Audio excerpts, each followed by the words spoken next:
آپ جانتے ہیں کہ ہر سال 27 اکتوبر کو آزاد جموں و کشمیر میں اور مقبوضہ جموں و کشمیر میں بھارت کے فوجی قبضے کے خلاف یوم سیاہ منایا جاتا ہے. لیکن اس مرتبہ یہ جو 27 اکتوبر ہے اس پہ یوم سیاہ بھی منایا جا رہا ہے، لیکن آزاد کشمیر کی جو سیاسی قیادت ہے وہ اسلام آباد میں موجود ہے اور تمام پولیٹیکل پارٹیز جو ہیں وہ آزاد کشمیر کے نئے وزیر اعظم کے لیے جوڑ توڑ کر رہی ہیں. پیپلز پارٹی جو ہے اس کا دعویٰ ہے کہ اس نے اپنی نمبرز گیم پوری کر لی ہے، جبکہ مسلم لیگ نون جو ہے اس کی قیادت یہ کہہ رہی ہے جی کہ اس مرتبہ ہم اپوزیشن میں بیٹھیں گے اور ہم نے جو چودھری انوار صاحب کی حکومت کی حمایت کی تو اس کا ہمیں کوئی فائدہ نہیں ہوا بلکہ ہمیں اس کا بہت نقصان ہوا ہے. تو اب ہم آج یہ جاننے کی کوشش کرتے ہیں کہ یہ جو چودھری انوار صاحب کی حکومت ہے جس کے اب کچھ چند ماہ باقی ہیں، تو ان کو ہٹا کر جو نیا وزیر اعظم آئے گا وہ کیا حاصل کرنا چاہتا ہے اور کیا یہ گناہ بے لذت تو نہیں ہے، یا اگر واقعی اس وزیر اعظم کو ہٹانا بہت ضروری ہے تو کیوں ضروری ہے. تو اس پہ گفتگو کے لیے ہمارے ساتھ اس پوری جو پاور گیم ہے اس کے دو انتہائی اہم پلیئر ہمارے ساتھ موجود ہیں. جناب شاہ غلام قادر صاحب جو صدر ہیں مسلم لیگ نون آزاد جموں کشمیر کے اور سابق سپیکر بھی ہیں اسمبلی کے، اور ان کے ساتھ ہیں فیصل ممتاز راٹھور صاحب جو سیکرٹری جنرل ہے پیپلز پارٹی آزاد جموں کشمیر کے اور اس وقت تک جو حکومت قائم ہے اس کے وہ وزیر بھی ہیں. بہت بہت شکریہ آپ دونوں کا. شاہ غلام قادر صاحب، سب سے پہلے میں آپ سے یہ جاننا چاہتا ہوں کہ یہ جو چودھری انوار صاحب ہیں ان کو آپ اور پیپلز پارٹی سب مل کے لے کے آئے تھے اور یہ ایک عجیب و غریب ایکسپیریمنٹ تھا کہ اپوزیشن ہی تقریباً ختم کر دی گئی. اب آپ کہتے ہیں کہ جی ہمیں ان کی حکومت کو سپورٹ کرنے کا بڑا نقصان ہوا ہے، تو یہ جو حکومت ہے اس کو اب ہٹا کر پھر آپ کیا فائدہ حاصل کریں گے؟ بہت شکریہ امیر صاحب آپ کا. یہ آپ کو یاد ہوگا 2021 کے الیکشن میں جس طریقے سے پی ٹی آئی کو آزاد کشمیر میں مسلط کیا گیا، اس کا شاخسانہ پہلے پی ٹی آئی نے 2 اپنے وزیر اعظم تبدیل کیے، پہلے قیوم نیازی صاحب پھر تنویر الیاس صاحب، اور اس کے بعد یہ انوار الحق صاحب ان کے فارورڈ بلاک کے ساتھ سامنے آئے. ہم سب نے ان کا ساتھ دیا اور اس امید پہ دیا کہ پارٹیوں کی حکومت ہوگی، اس لیے کہ پیپلز پارٹی اس وقت شاید 10 سیٹوں پہ تھی آزاد کشمیر سے منتخب، ہم 4 سیٹ تھے آزاد کشمیر سے منتخب. تو ہم نے کہا کہ کارکنوں کو کوئی نہ کوئی ایکوموڈیشن ملے گی، کارکن اپنے کام کریں گے. لیکن ہوا یہ کہ کچھ دنوں کے بعد ہمارے وزیر اعظم صاحب نے انوار الحق صاحب انہوں نے کہا کہ یہ پارٹیوں کی مخلوط حکومت نہیں ہے بلکہ یہ ایم ایل ایز کی حکومت ہے. تو بطور ایم ایل اے میرے حلقے تک میں محدود ہو گیا، بطور ایم ایل اے فیصل صاحب اپنے حلقے تک محدود ہو گئے.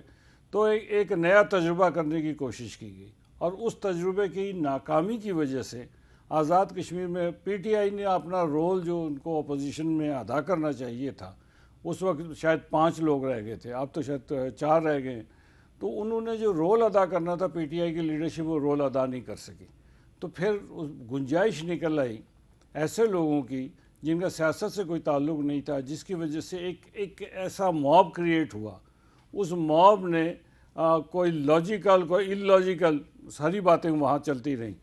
تو جب یہ مرحلہ آیا آپ نے دیکھا کہ پچھلے دنوں جو عوامی ایکشن کمیٹی کا جو دھرنا ہوا اور وہ ان کے ساتھ معاہدہ ہوا، اس معاہدے کے یہ شریک ہیں فیصل صاحب بھی اس مذاکرات میں انہوں نے سائن کیے ہوئے ہیں. میں نے پہلے 2 دن اس سے 4 دن پہلے ہم نے یہاں مرکزی حکومت کو کہا کہ آپ اپنے وزراء بھیج دیں، اس لیے کہ آزاد کشمیر کی حکومت جو ہے وہ مذاکرات میں سنسیئر نہیں لگتے. تو آزاد آپ خود اس بات کے گواہ ہیں کہ آزاد کشمیر کسی قسم کی افراتفری کا متحمل نہیں ہے. جی بالکل. ہم ایل او سی پہ رہتے ہیں. تو وہ جو مذاکرات تو پہلے ہوئے تھے اس میں جو 10 نکات تھے وہ 10 نکات بھی 6-8 مہینے میں آزاد کشمیر کی حکومت پوری نہیں کر سکی. وہ آپ اس معاہدے کا ذکر کریں جو 2024 میں ہوا تھا. جی جو اس پہ بھی عمل درآمد نہیں ہوا، اس پہ بھی نہیں ہوا، اور پھر 2025 میں ایک اور ہو گیا. تو اس کے بعد یہ جب معاہدہ ہوا، اس معاہدے کے تحت بھی جو ان کو ابتدائی اقدامات کرنے تھے، فرض کریں کہ جی ٹیکنوکریٹ کی سیٹوں پہ جو ممبران اسمبلی تھے یا مہاجرین کی سیٹوں میں ان کو وزارتوں سے فارغ کرنا تھا، وہ نہیں کر رہے تھے. تو ایک اندازہ یہ ہوا کہ ایک اور کرائسس کی طرف ہم بڑھ رہے ہیں. ٹھیک تو جو آپ آزاد کشمیر میں ہم کرائسس پہ کرائسس تو نہیں دیکھ تو سکتے. آزاد کشمیر میں مسلم لیگ نون کے تمام ایم ایل ایز ایک پیج پہ ہیں. جی ایک پیج پہ.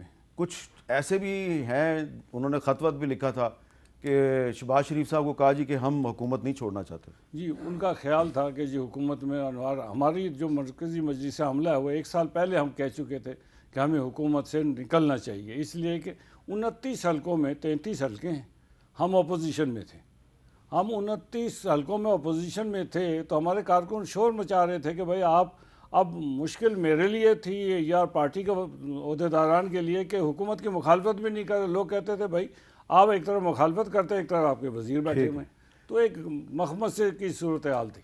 جی فیصل ممتاز راٹھور صاحب، اب آپ انوار چودھری صاحب کی کیبنٹ کے منسٹر بھی ہیں اور اب آپ ان کو ہٹانا بھی چاہتے ہیں. میرا خیال ہے وہ شاید خود ہی ہٹ جائیں، لیکن سوال یہ پیدا ہوتا ہے کہ یہ جو تجربہ تھا کہ انوار اللہ چودھری جو ہے اس کے پیچھے جو ان کے بارے میں ایک عوامی جو ایک رائے ہے وہ یہ ہے کہ وہ ایک ٹرن کوٹ ہیں، ایک لوٹے ہیں. ان کے پیچھے پیپلز پارٹی بھی کھڑی ہوگی، مسلم لیگ نون بھی کھڑی ہوگی، مسلم کانفرنس بھی کھڑی ہو گئی، تو تجربہ ناکام ہو گیا. اب وہی سوال میں آپ سے کر رہا ہوں جو میں نے شاہ غلام قادر صاحب سے کیا ہے کہ اپریل مئی کے بعد تو یہ حکومت جو ہے اس کا فنکشن ختم ہو جائے گا.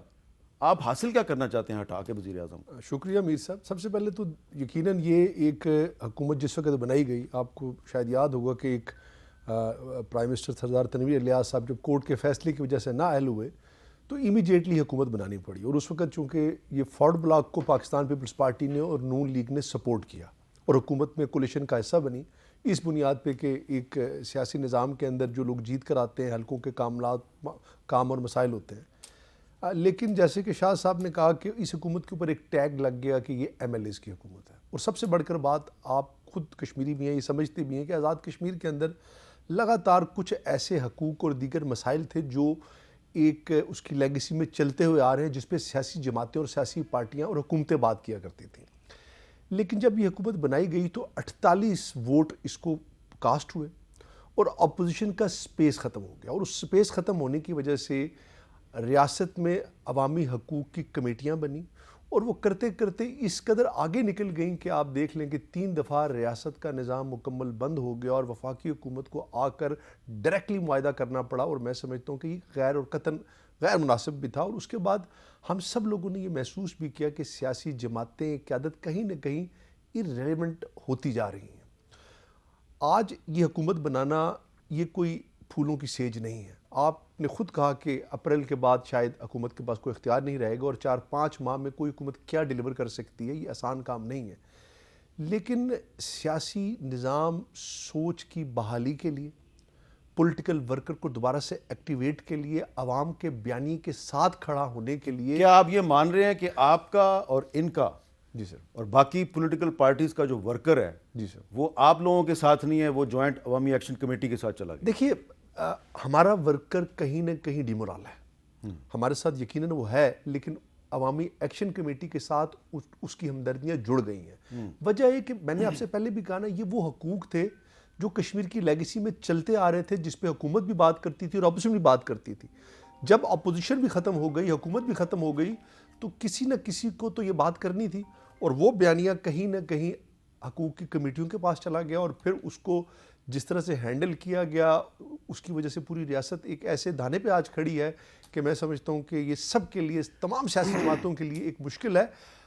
آج ہم حکومت بنانے نہیں جا رہے، ہم حکومت اور اپوزیشن دونوں بنانے جا رہے ہیں، اور بلکہ اس نظام کو چلانے اور بچانے جا رہے ہیں. سیدھی سی اچھا، بات. یہ بڑی آپ نے اچھی بات کی ہے. تو پھر آپ مل کر، یعنی کہ پیپلز پارٹی اور مسلم لیگ نون مل کر یہ فیصلہ کر رہی ہے کہ چلیں ایک پارٹی حکومت بنا لے گی اور دوسری اپوزیشن بنا لے گی؟ دیکھیے، نون تو پہلے دن سے ہی پچھلے 1 سال سے اپوزیشن میں جانا چاہتی تھی، اور یہ آج کی بات نہیں ہے. ابھی چونکہ حالات ایسے ہوئے کہ پارلیمان کی سب سے بڑی جماعت پاکستان پیپلز پارٹی ہے، عددی تعداد ان کے پاس زیادہ ہے، اس حوالے سے پاکستان پیپلز پارٹی کے لیے حکومت فارم کرنا مسلم لیگ نون کی نسبت تھوڑا سا آسان تھا. تو ایسا اس میں کوئی اس طرح کا کنسنسس نہیں ہے.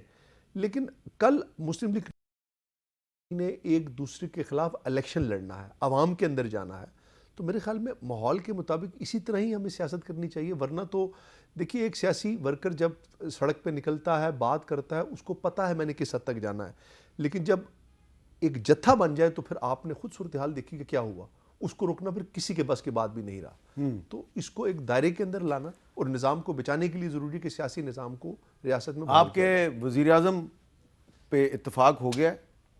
سر پاکستان پیپلز پارٹی کی قیادت جس کو بھی وزیر اعظم نامزد کرے گی، پاکستان پیپلز پارٹی کا میرے خیال میں ایم ایل ایز اور اس میں کوئی ابہام نہیں ہوگا، نہ کوئی پرابلم ہوگا. اچھا شاہ غلام قادر صاحب، ایک تھوڑی سی آپ کے لیے میں مشکل پیدا کرنے لگا ہوں، لیکن آپ ایک پولیٹیکل ورکر ہیں، مشکل سے آپ نکل بھی سکتے ہیں. آج یوم سیاہ تھا تو آپ کے سابق وزیر اعظم راجہ فاروق حیدر صاحب نے ایک جگہ پہ لائن آف کنٹرول کے پاس کوئی جلوس ولوس نکالا، وہاں پہ انہوں نے نعرے لگوائے ہیں. ذرا سنیں ان کے نعروں کی ترتیب کیا ہے. اسلام زندہ باد، پاکستان زندہ باد، قائد اعظم زندہ باد، افواج پاکستان زندہ باد، جناب محمد شہباز شریف زندہ باد، فیلڈ مارشل سعید صفری زندہ باد، جناب ایئر چیف مارشل جناب بابر سدھو زندہ باد، ہمارے نیوی کے کمانڈر نوید اشرف صاحب زندہ باد، جناب شہر شمشاد صاحب زندہ باد، افواج پاکستان زندہ باد، محمد نواز شریف صاحب زندہ باد. اب آپ کو سمجھ آ گئی میں کیا پوچھنا چاہ رہا ہوں. نواز شریف صاحب جو ہیں وہ راجہ فاروق حیدر صاحب کی ترجیحات میں سب سے آخر میں چلے گئے ہیں. تو کیا یہ پوری آزاد کشمیر کی مسلم لیگ نون کا یہی خیال ہے کہ شہباز شریف صاحب پہلے آتے ہیں، اس کے بعد سروسز چیف آتے ہیں، اس کے بعد آخر میں نواز شریف صاحب بھی آ جاتے ہیں؟ نہیں جی، پاکستان مسلم لیگ پورے پاکستان میں، دنیا میں آزاد کشمیر نواز شریف صاحب ہمارے قائد ہیں، ہمارے پارٹی کے پریزیڈنٹ.